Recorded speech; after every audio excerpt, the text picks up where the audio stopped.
Good evening. My name is Jazz Bennett, Charlie Coles' granddaughter. Thank you for the opportunity to allow me to speak to you tonight.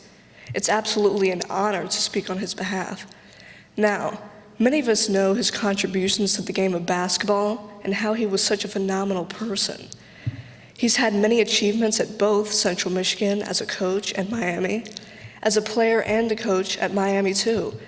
And even though I have only been with him for the last 12 years of his life, I've experienced enough to know what an incredible person he is. He and I were like two peas in a pod. We were so close and have had so many fun times together. I would love to give you some insight as to how he has impacted my life from a granddaughter's perspective. For example, about 2 years ago, every Saturday night, I'd go over to his house and have a sleepover. We had the greatest time just sitting around at his house talking and watching TV. Just having a fun night together. But the thing about it was, I'd always steal my grandmother's side of the bed.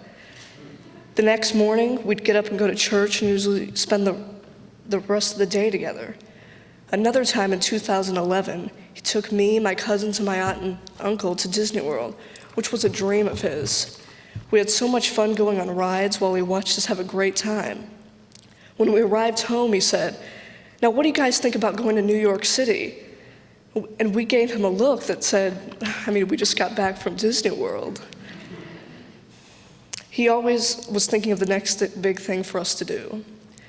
One of my favorite memories is, after every home basketball game that he coached at Miami, I'd always go down to the court and give him a big hug, whether we won or lost.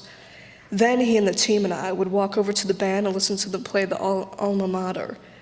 He always liked to give the band some play. On the way to the locker room, we would walk through the fan tunnel and slap hands with the crowd.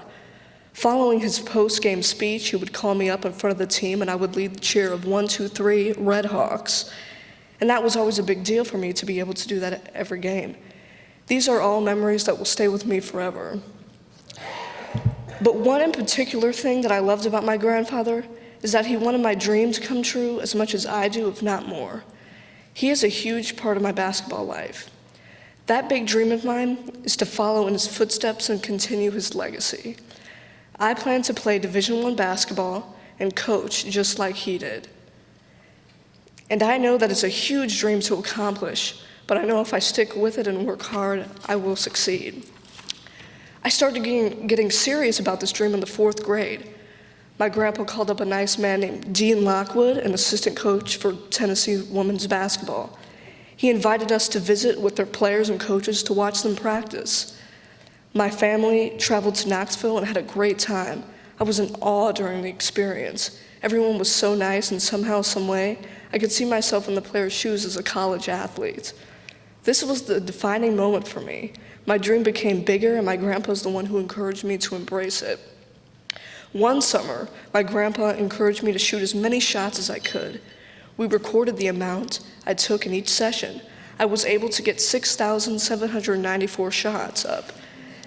This really helped me improve and made me like the game of basketball even more after accomplishing that task. The next summer, I got invited to play on a team that consisted of all boys. My grandpa was asked to coach. On the way to the first game, I asked him, "Are you nervous?" And he replied back, "Yes, I'm more nervous for your games than I am mine." I didn't believe him at first, but now I realize that, yeah, maybe he was telling the truth. Not only was he an amazing player at Miami and a coach at both Miami and Central Michigan, but he was an amazing grandfather as well. Many times I wonder, am I good enough? Do I have what it takes? Sometimes I do get discouraged and fear my dream. But what I absolutely loved about my grandpa was that he was the most mentally tough person I've ever known. He embraced fear and wanted to face challenges head on.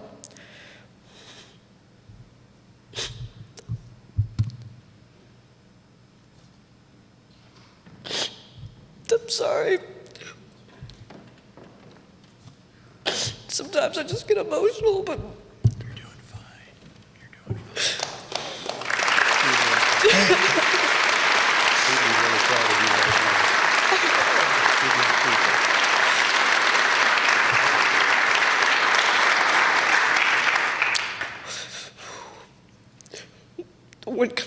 When When confronting an obstacle, he used to say, "Put me in a cage with a bear, but don't try to save me, just pour honey on me."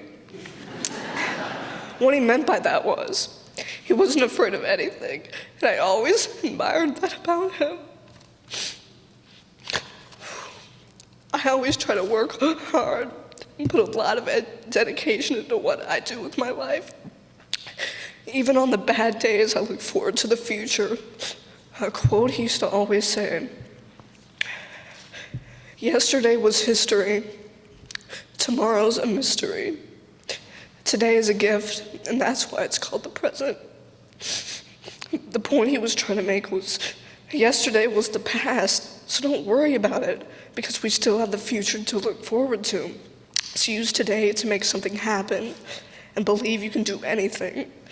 He was a great person to encourage me to keep pursuing my dream.